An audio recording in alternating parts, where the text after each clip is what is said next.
Secularism being a very abstract kind of concept, it's there in our constitution, but there is no definition of it. If I'm menstruating, I cannot really touch a tulsi plant. One of the students, he and I were from the same community, which was identifiable with my surname.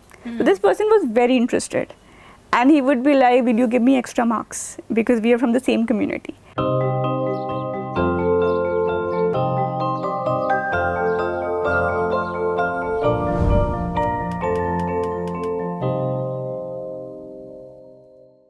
Welcome to a new episode of Books and Banter, a Dialogues Digital original series. Today we have with us Dr. Devika Mittal. She's an assistant professor with Department of Sociology at the Jesus and Mary College in University of Delhi. Also a peace educator and a co-founder of Agaaze Dosti, a cross-border India-Pakistan peace-building initiative. We are here to discuss and welcome her for her book on school as a secular space in contemporary India, everyday practice in Azad Bharat Vidyalaya. Welcome to the show, Devika. Thank you. Before we dive into your book, Devika, why don't you tell us something about your intellectual journey? What drew you to the concept of secularism and also everyday institutionalism in India? So I've done my graduation in history from LSR. And thereafter, I did my postgrad from South Asian University, then MPhil PhD from T School. And why am I mentioning this? The reason being that throughout, my educational journey, I've always been, I've thought very critically about things. History helped me to really understand, while the discipline is not very valued, in academic, discourse as such, but politically, it's very significant. So that part, plus then I turned to sociology and again thinking about what happens in society, why are things the way they are. So besides this also, I've been very active in social domain as well. Right. Because peace and conflict studies, that has really been my interest. So questions around, identity, questions around why is there communalism in India?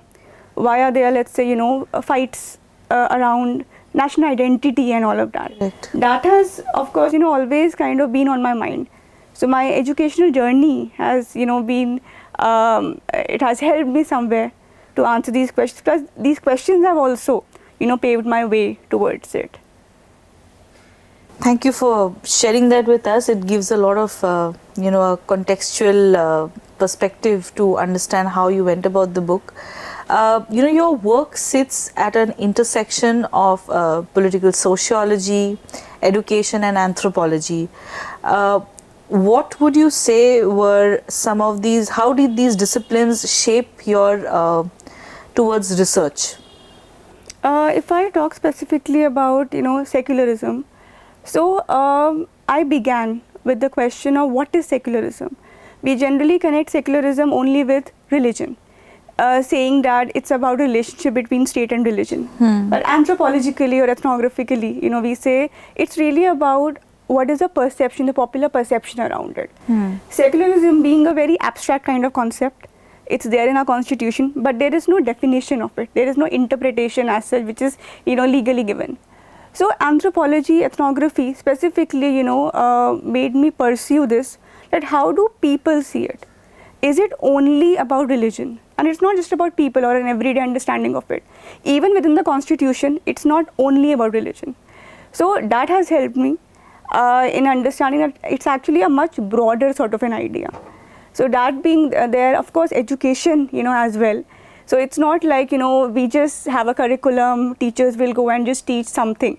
But actually understanding that students, they are knowers. Right, they come with their own perceptions, they come with their own knowledge. Yeah. School just being one site of knowledge production. That's one thing that my book actually highlights. It's not just about a school. School is a microcosm of society. So whatever is happening in society, it's going to, and it does enter the classrooms, it does shape staff rooms. That's what the book actually looks like. You actually remind me of the fact that, when we study civics in, at a very middle school level, I think if I remember correctly, what was told to us was secularism is tolerance of religion. And since I have studied political science, I have seen that the debate around secularism, like you rightly said, is not about religion, it's about so many other things. So I don't know if secularism is understood in India in a different way, because when we study civics, it's about the Indian context. But when we are understanding secularism as a political thought, then of course there is an international relation or a global context to it. So I think maybe as people grow in age, the variedness of a concept makes us realize that it cannot be understood from one angle alone.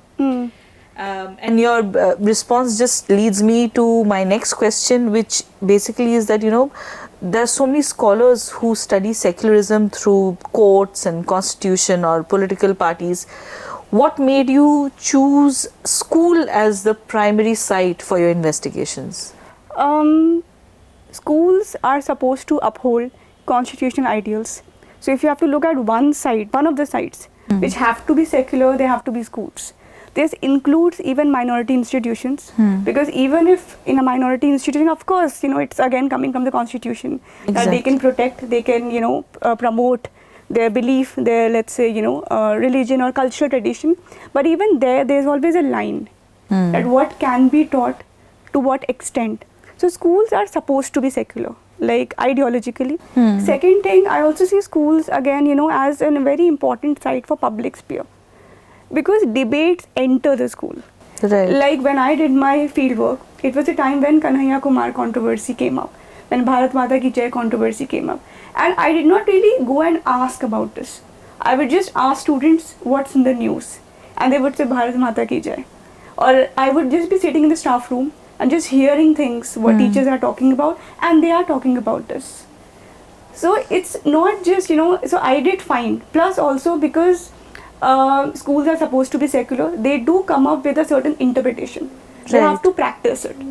So one thing being that the ideology, plus what do teachers, what do students make of it? That's what, the book tries to engage with. Wonderful. Moving on to methodology of how you went about the book. One of the most compelling aspects of your book is to move from the abstract debate of secularism to its everyday practice. So what inspired you to move from this theory to, its practicality? Well, when I began, I also had this understanding that secularism is about religion. It's about a relationship between state and religion. But even if I talk about theoretical, framework, so George Holyoake has actually come up with he came up with this term secularism. Right. That was way back in 17th, 18th century. And, he talked about it as a critical thought. Right. Because while, of course, the larger reference might be religion, it was religion, but it was about how you can rise above it and think independently.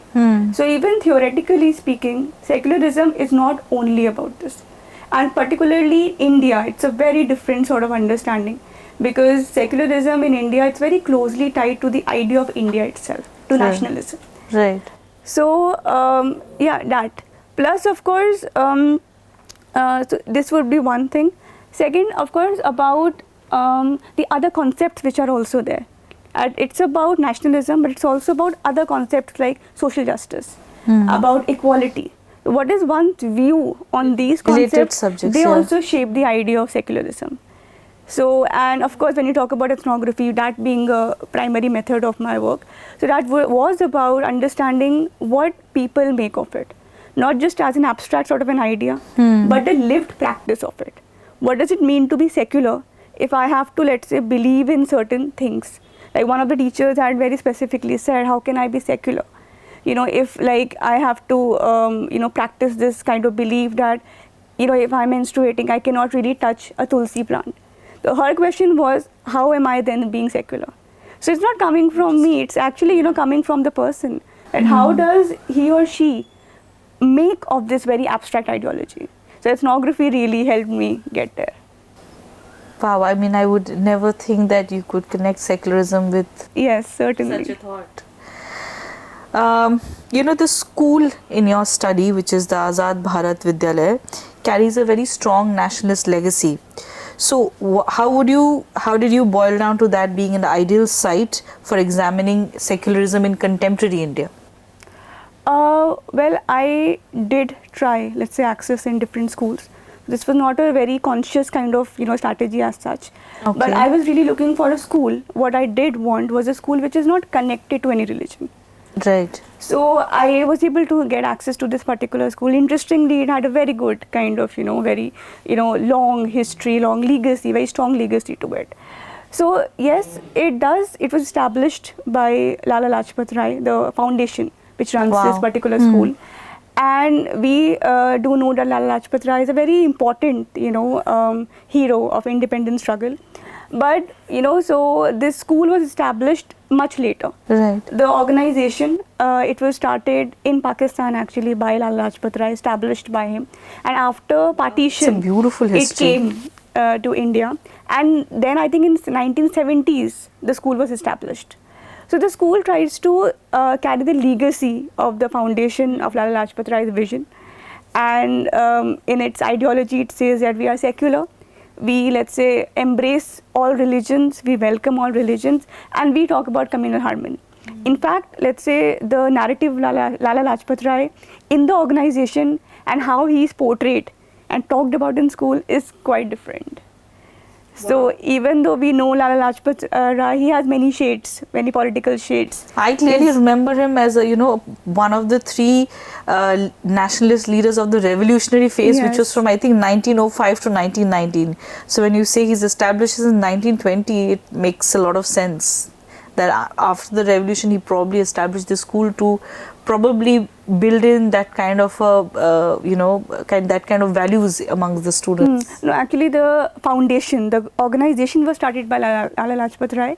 The school came much later. I see. In 1970s. It's like how from a trust it goes to a school. Yes. In that sense. That was a later on decision by the. And even this organization, the governing body, the members, they have been, let's say, former vice presidents, so Gandhians, a lot of Gandhians, socialists, and actually people from different political backgrounds. That has also shaped the organization in a certain manner. But the school, it has also, created a very different kind of picture of Lala Lajpat Rai. That's nice. So, I mean, I think the fact that you ended up with this school worked for you in a way. So, it was, let's say, some supernatural power pushed you towards that. Your findings have suggested that the constitutional values are not simply taught, but they are interpreted, negotiated, and sometimes, resisted by teachers and students. Did this surprise you or confirm your expectations? I did think that schools are very lively spaces. It's not like whatever is taught to us. We just learn and we just kind of reproduce those ideas. But the contestations that I kind of saw, particularly with the teachers. So I do, let's say, envision this particular school, like theoretically, as some sort of a stage, wherein what I say is that the school presents a certain narrative of secularism, which is on the stage. But the people, their teachers, the people who are actually managing this narrative, the people on the backstage, the teachers, they have their different narrative. It may not be the same as what they put out on the stage. And plus the audience being the students. And what they make out of this particular stage performance, that might be very, very different. So that's what I actually see in the school as well. Right. What the school says, how much do the students actually think about, what is their take on it, that's quite different. One of the striking arguments in the book is that the school has committed to secularism can simultaneously reproduce majoritarian assumptions. So, some of the critics, has argued that this is an inevitable reflection of broader society than a failure of the school itself. How would you respond to such a review? I would agree. What I did find from my study was how majoritarianism actually comes in. Right. It's like the school has a majority of Hindus. The minorities, the non-Hindu minorities, they are very, very less. So what the school is trying to do is, the school is trying to become a very good school. So it's trying to become very cultural, like do celebrate all these festivals, represent the culture, and it ends up representing the culture of people who are in the majority. Right. So it's like, what I find is majoritarianism, let's say, creeps in because of, I think somewhere lack of a lot of thought on this. Because what they are doing is they are trying to just cater to the demands of, let's say, the schooling market itself of the parent, because parents want that our children, should know about the tradition. So it's like their tradition is a Hindu tradition. So that's what is happening, that even though it doesn't seem very conscious, it doesn't seem like, oh, they are against the minority. That's not really what is happening. True. What is happening is they are just, let's say, responding to the demands of the parents, which is like our religion, our tradition, that should be there. Our children should be learning from that. So there are different ways in which majoritarianism is, yes, entering the school. It's shaping the ideas around secularism, around the other concepts which are there. And certainly it's also a wider reflection of society, because we do know that in many spaces, it's a majority culture which gets the highlight, and often at the expense of other cultures which are there.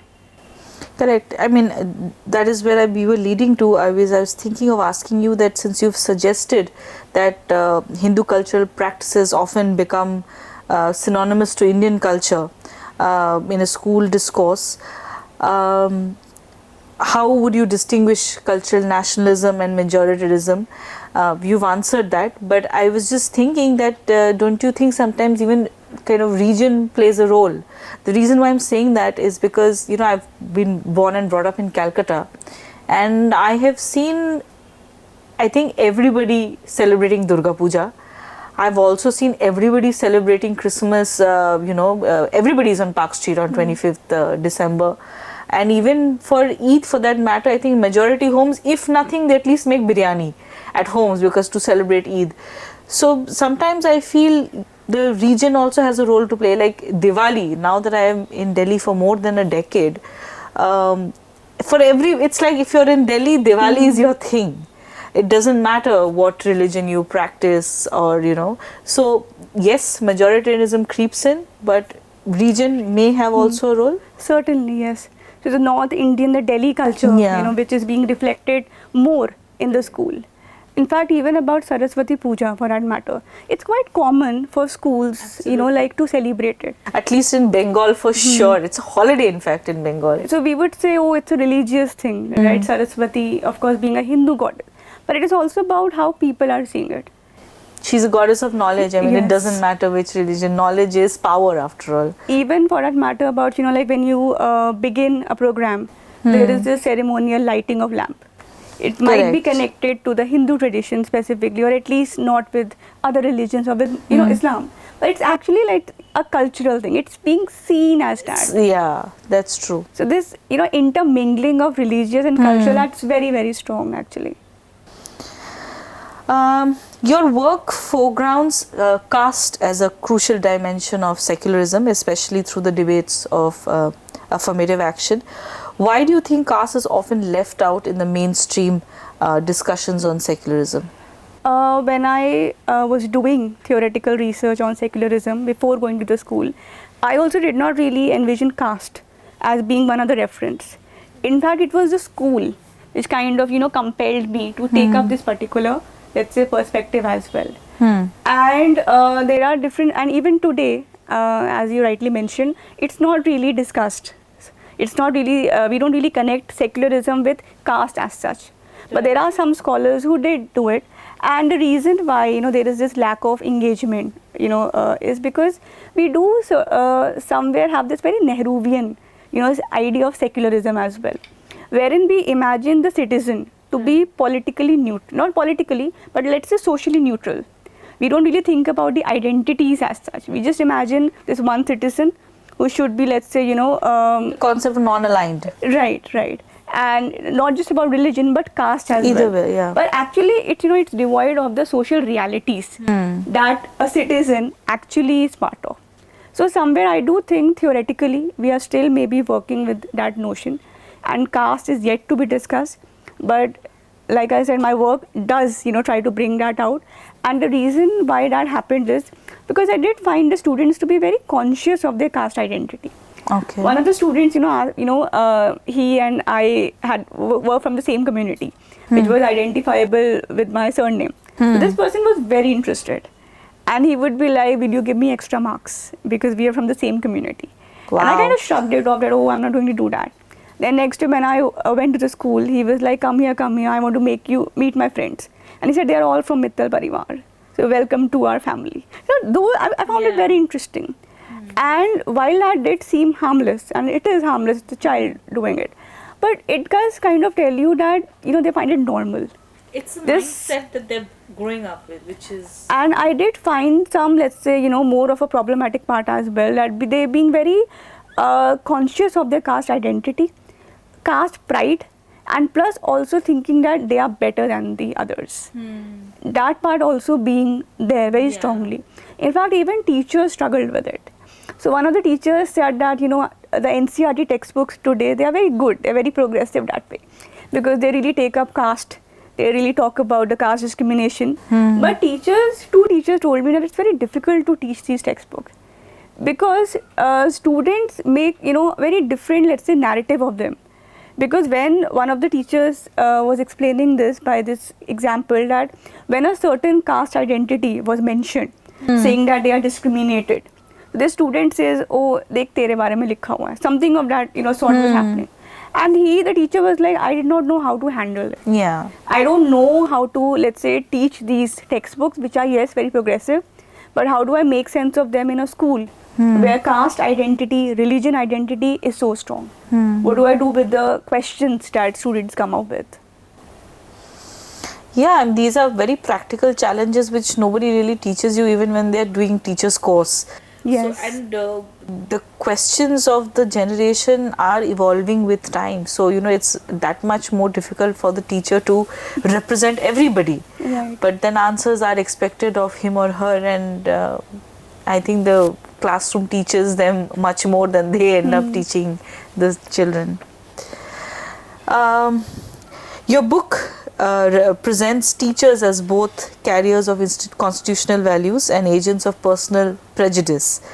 So how difficult was it for you as an author to portray this complexity without reducing individuals to stereotypes? It's the reality, of course. And as a researcher, I tried to be very non-judgmental, but also trying to understand that this is how things are. They are very complex. Like, I didn't find teachers to be, very, they were not against any community as such. But it's just this that, maybe they weren't really thinking a lot about what was happening. Plus also the part that, they were not really able to control many things. Right. And the reality being that they are watching the news, which everyone is watching. They are thinking about the debates. They are, let us say, of course, participant of that.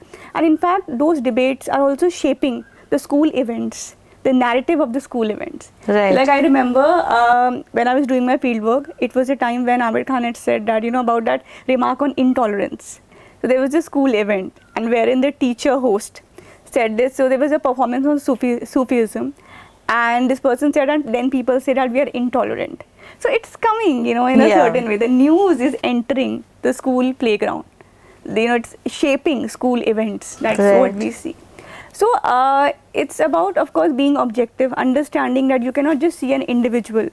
We have to always place the individual in the society, in the social reality which the individual belongs to.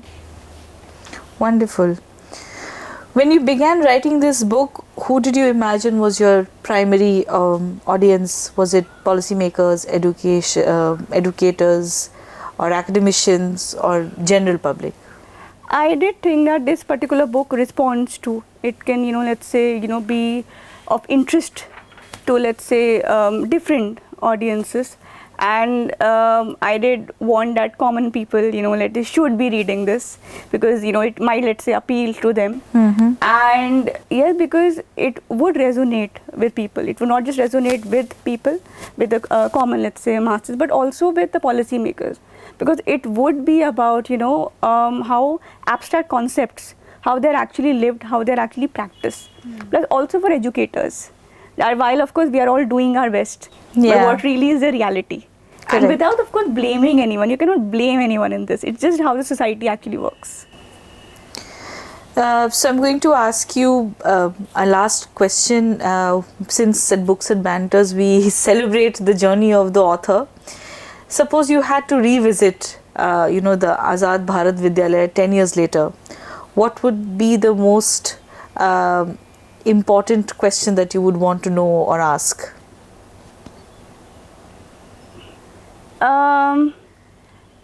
It would be that, see, though times haven't changed a lot, like politically or socially Correct. speaking, but certainly, let's say, their view on certain recent debates which have come about, and plus also what are they doing, as a school. Correct. Because what I did find was, there were certain incidents and the school wasn't really responding. And when I say school, I mean the authority and the teachers.